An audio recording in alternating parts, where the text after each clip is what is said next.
बिस्मिल्लाहिर्रहमानिर्रहीम। तमाम देखने और सुनने वाले दोस्तों को अस्सलाम वालेकुम। जी दोस्तों, आज का जो हमारा लेक्चर होगा वो क्रिमिनल ब्रीच ऑफ ट्रस्ट के हवाले से होगा कि सेक्शन 405 और 406 में क्रिमिनल ब्रीच ऑफ ट्रस्ट के हवाले से क्या लिखा हुआ है और ये होता क्या है और इसकी पनिशमेंट क्या होती है। तो 405 क्रिमिनल ब्रीच ऑफ ट्रस्ट में जो उसकी डेफिनेशन लिखी हुई है उसको मैं आपको एग्जाम्पल से समझाता हूँ कि अगर कोई शख्स आपको एक जराइम की जहनीत से आपकी प्रॉपर्टी, आपकी चीज़ अपने पास रख ले जो आपने उसको एज आ अमानत दी हुई है, मतलब आपने ट्रस्ट के साथ उसे वो चीज़ दी है और उसने उसमें ख़यानत की है। इसकी मैं आपको एग्जांपल यूँ देता हूँ।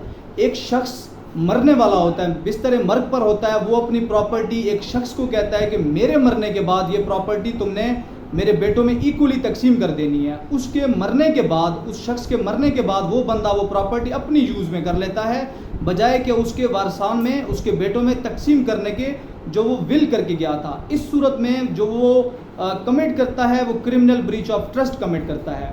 इसकी दूसरी एग्जांपल मैं आपको देता हूँ।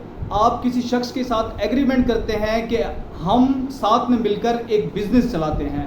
आप दोनों 40 लाख या फिर 50 लाख इकट्ठे करते हैं, 20 लाख वो देता है, 20 लाख आपकी तरफ से होता है। अब आप उसे पैसे देने के बाद वो बिज़नेस अपने ही किसी बिज़नेस में इन्वेस्ट करता है और आपको वो पैसे भी वापस नहीं कर रहा होता। इसमें सिर्फ और सिर्फ आप पैसे वापस करने का दावा नहीं करेंगे बल्कि साथ में क्रिमिनल ब्रीच ऑफ ट्रस्ट की भी FIR जो कि 406 के तहत उसकी पनिशमेंट लिखी हुई है, आप वो भी कर सकते हैं।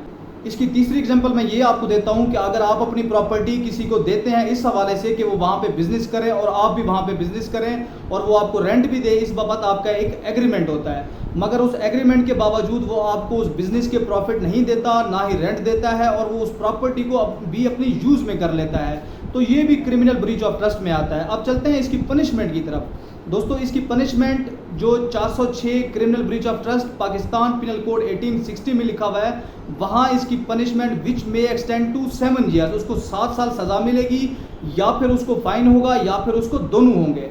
थैंक यू सो मच दोस्तों। ये आज का जो हमारा लेक्चर था, शॉर्ट लेक्चर हमारा क्रिमिनल ब्रीच ऑफ ट्रस्ट के हवाले से था कि अगर आप किसी के साथ एग्रीमेंट करते हैं और वो अपने एग्रीमेंट से बैक हो जाए, पीछे चला जाए, वो उसको मानता नहीं है और उल्टा वो जो प्रॉपर्टी है या फिर आपके पैसे हैं या फिर आपकी इन्वेस्टमेंट है वो भी वापस नहीं कर रहा होता, तो उस हवाले से कानून क्या कहता है और आपके पास क्या रेमेडीज़ हैं जो आप कानूनी तरीके से अवेल कर सकते हैं, ये उस हवाले से लेक्चर था। थैंक यू सो मच दोस्तों, अपना ख्याल रखिएगा। अल्लाह हाफिज़।